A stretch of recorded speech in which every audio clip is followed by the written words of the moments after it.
اور اگر تم ایمان لاؤ اور پرہیزگاری اختیار کرو تو تمہارے لیے اجر عظیم ہے۔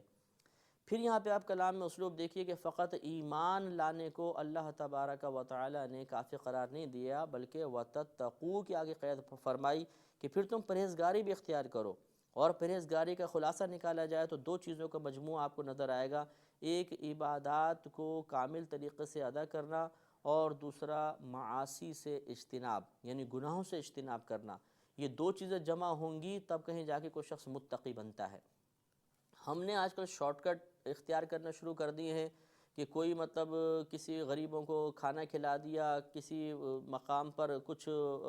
چندہ وغیرہ دے دیا، اور اس کے بعد ہم یہ سمجھتے ہیں کہ اب انشاءاللہ ہماری نجات ضرور ہو جائے گی۔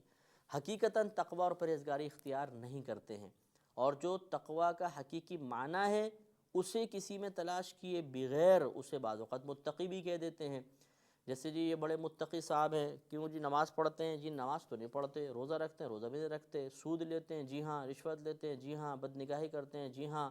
ارے بھائی، تو پھر تقوی کی کون سی علامات آپ نے ان میں دیکھی؟ وہ جی یہ ہر مہینے مسجد میں 1000 روپے چندہ دیتے ہیں۔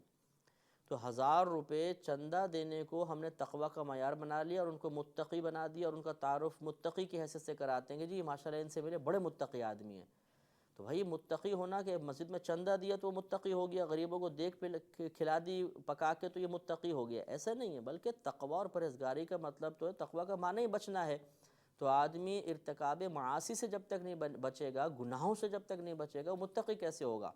تو یہی غلط فہمیاں ہیں، اور انہی جیسے نادان لوگوں کی جھوٹی تعریفیں اور ناقص العقل ہوتے ہیں کہ علم حاصل نہیں ہوتا، اور پھر وہ صرف ان اعمال کی بنا پر کسی کو متقی کہہ کر اس بیچارے کا دماغ خراب کر دیتے ہیں، اور اس کا ذہن پختہ ہو جاتا ہے کہ میں اگر تھوڑے بہت گناہ کر بھی رہا ہوں تو کوئی بات نہیں، یہ دیگے کھلا دینا، یہ کھانا پکا دینا، یہ غریبوں کی امداد کر دینا ضرور میری نجات کا سبب بن جائے گا۔ اللہ تبارک و تعالیٰ نے اس قسم کے تمام خیالات کا رد فرمایا، اور کتنے واضح الفاظ میں فرمایا، اور اگر تم ایمان لاؤ اور پرہیزگاری اختیار کرو تو تمہارے لیے اجر عظیم ہے۔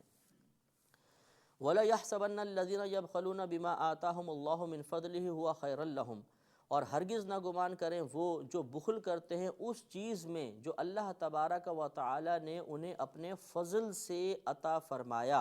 کہ وہ ان کے لیے بہتر ہے، بل ہوا شر لہم، بلکہ یہ ان کے لیے بہت برا ہے۔ سیطوقون ما بخلوا بہ یوم القیامہ، ان قریب جس چیز کے ساتھ انہوں نے بخل کیا وہ طوق بنا کر قیامت کے دن ان کے گردنوں میں ڈال دیا جائے گا۔ وَلِلَّهِ مِيرَاثُ السَّمَاوَاتِ وَالْأَرْضِ، اور اللہ ہی کے لیے ہے آسمانوں اور زمینوں کی میراث،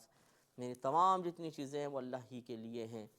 وَاللَّهُ بِمَا تَعْمَلُونَ خَبِيرٌ، اور اللہ تبارک و تعالیٰ جو کچھ تم کر رہے ہو اس کو جانتا ہے۔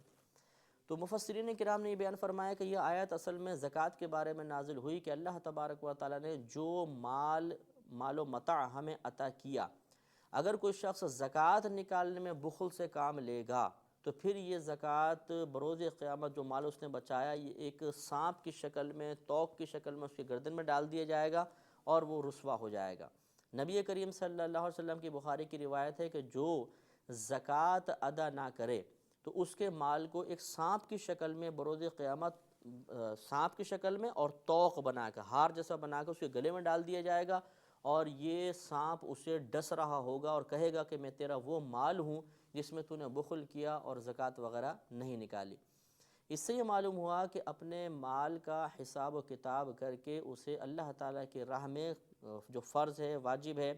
جیسے زکوٰۃ ہے، فطرہ ہے، قربانی ہے، یا انتہائی کوئی غریب شخص ہے اس کی امداد کہ ہم نہیں کریں گے تو بیچارہ مر جائے گا یا بہت ہی اس کی حالت خراب ہو جائے گی، اور وہ یہ خرابی حالت اسے کفر کی طرف لے جا سکتی ہے، تو اس وقت ہم پر امداد کرنا اور یہ زکوٰۃ فطرہ وغیرہ کرنا یہ فرض یا واجب ہو جاتا ہے۔